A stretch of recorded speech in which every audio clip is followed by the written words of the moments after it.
Nah, pada pertemuan kali ini kita akan bahas gerak harmonik sederhana, subpokok bahasan energi dalam GHS. Nah, kita bisa menurunkan energi getaran selaras atau benda yang bergerak harmonik sederhana itu dengan sangat sederhana. Misalkan ini ada benda digantung pada pegas, disimpangkan sedikit ke bawah, dilepas, dia pasti berayun. Kalau dia bisa ber-GHS, maka berarti nanti energinya ada yang namanya energi kinetik, energi potensial, dan energi mekanik. Kita bisa menurunkan energi kinetiknya dari mana? Nah, itu sangat mudah sekali. Kita masih ingat persamaan kecepatan itu omega A cos omega T. Nah, kalau nggak paham ini, tolong dilihat video saya yang membahas mengenai persamaan kecepatan. Nah, kalau kita menurunkan energi kinetik, tentu saja setengah MVY kuadrat. Nah, ini sudah rumus sangat terkenal ya. Sekarang coba masukkan V kuadrat. Saya kuadratkan. Berarti omega kuadrat, A kuadrat, kosinus kuadrat, omega T. Seperti itu. Kita bisa teruskan persamaan ini jadi setengah. Nah, M omega kuadrat. Ini apa? Masih ingat ya? Itu kan K. M omega kuadrat. Jadi ini K A kuadrat kosinus kuadrat omega T. Kalau kita teruskan lagi ini jadi setengah K A kuadrat. Nah, cos kuadrat itu kan 1 min sin kuadrat omega T. Jadi kalau saya kalikan ke dalam, jadi ini setengah K, terus ini A kuadrat min, nah ini A kuadrat sin kuadrat omega T. Akhirnya kita dapatkan bahwa ingat asin itu apa? Itu kan simpangan. Jadi asin omega T itu adalah persamaan simpangan. Sehingga EK-nya itu ketemunya adalah setengah K A kuadrat min Y kuadrat. Nah, seperti itu.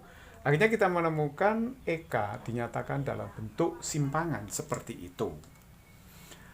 Nah, kalau kita mau mencari energi mekanik, itu gampang. Energi mekanik gampang banget caranya. Karena energi mekanik itu energi yang paling besar di GHS. Sehingga EM itu sama aja dengan mencari energi kinetik maksimum. Atau boleh energi potensial maksimum, sama aja. Jadi kalau begitu, karena di sini lihat bentuk EK-nya itu seperti ini. Lihat ya. Setengah K kuadrat cos kuadrat omega T. Berarti kalau EK-nya maksimum, nilai cos itu harus sama dengan 1 di sini. Kalau cosnya itu 1, berarti dia bernilai setengah KA kuadrat. Atau boleh dilihat dari sini ya. EK bisa mencapai maksimum kalau Y-nya 0, berarti benda di titik setimbang.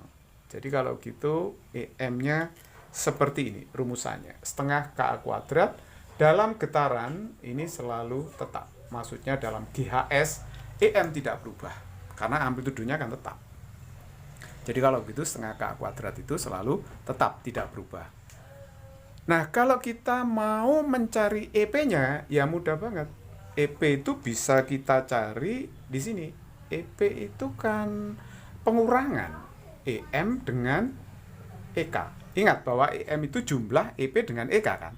EM jumlah EP dengan EK. Sehingga kalau EP-nya EM dikurangi EK. Kalau EM dikurangi EK, coba EM-nya di sini, EK-nya di situ. Berarti setengah K kuadrat dikurangi setengah K kuadrat habis, tinggal setengah KY kuadrat. Jadi ini EP hasilnya adalah setengah KY kuadrat. Jadi kalau begitu sangat mudah banget ya menurunkan persamaan energi, energi kinetik, energi mekanik, dan energi potensial dalam GHS. Nah, ini saya kasih contoh soal nomor 1. Ini ada benda ber-GHS dengan amplitudo A dan frekuensi A. Pada saat simpangan sebesar setengah amplitudo, berapakah perbandingan EK dan EP? Ini sangat mudah sekali. Jadi kalau kita lihat dalam soal, simpangan itu separuh dari amplitudo. Kalau ditanyakan perbandingan EK dan EP, langsung aja EK dibanding dengan EP. EK yang terkait dengan simpangan tidak lain tadi rumusnya setengah K A kuadrat min Y kuadrat. EP-nya tadi adalah setengah KY kuadrat. Saya coret. Kalau saya coret, nah dapatnya apa? A kuadrat per Y kuadrat ya. A kuadrat per Y kuadrat. Y kuadrat bagi Y kuadrat 1. Sehingga saya bisa menuliskan bahwa, ini boleh tulis gini, A per Y kuadrat minus 1. Nah, boleh kan? A per Y berapa perbandingannya? A dibanding Y adalah 2 di situ. 2 banding 1 ya. A banding Y itu 2. Kuadrat dikurangi 1. 4 kurangi 1 adalah 3. Atau 3 dibanding 1. Ini saya beri contoh soal yang kedua. Ada benda bergetar selaras dengan persamaan simpangan Y sama dengan 2 kali 10 pangkat min 3 sin 10 pi T. Semua satuan dalam SI, sistem internasional. Massa benda yang bergetar 10 gram, hitunglah energi mekanik getaran. Jadi kalau kita lihat dalam soal ini, yang diketahui adalah massa benda yang bergetar 10 gram. Ini sama aja dengan 10 pangkat min 2 kilogram. Sedangkan amplitudo, lihat yang di depan sin ini ya, amplitudonya adalah 2 kali 10 pangkat min 3 meter karena SI.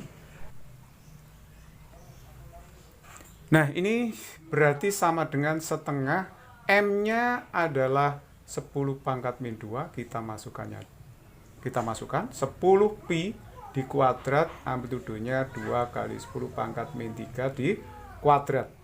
Ini berarti setengah, 10 pangkat 2 kali 10 pangkat min 2 habis, jadi tinggal pi kuadrat, ini 4 ya, 4 kali 10 pangkat min 6. Jadi hasilnya adalah 2 pi kuadrat kali 10 pangkat min 6 Joule.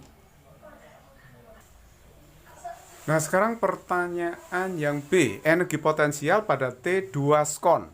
Ya, paling gampang kita hitung dulu, pada T2 skon itu Y-nya berapa sih? Kita hitung ya. Jadi Y sama dengan 2 kali 10 pangkat min 3 sinus 10 pi, T-nya 2.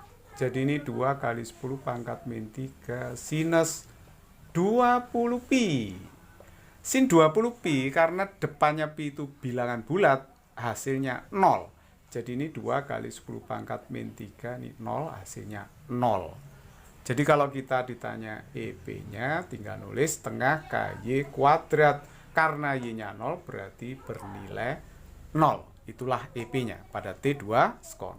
Sekarang pada T yang sama, berapa energi kinetiknya? Gampang banget. Kalau pada T yang sama, berarti EK itu adalah pengurangan EM dengan EP. Karena EM itu EK plus EP. EM-nya tadi kan sudah ketemu, selalu tetap ya. Jadi ini tidak berubah selama ber-GHS.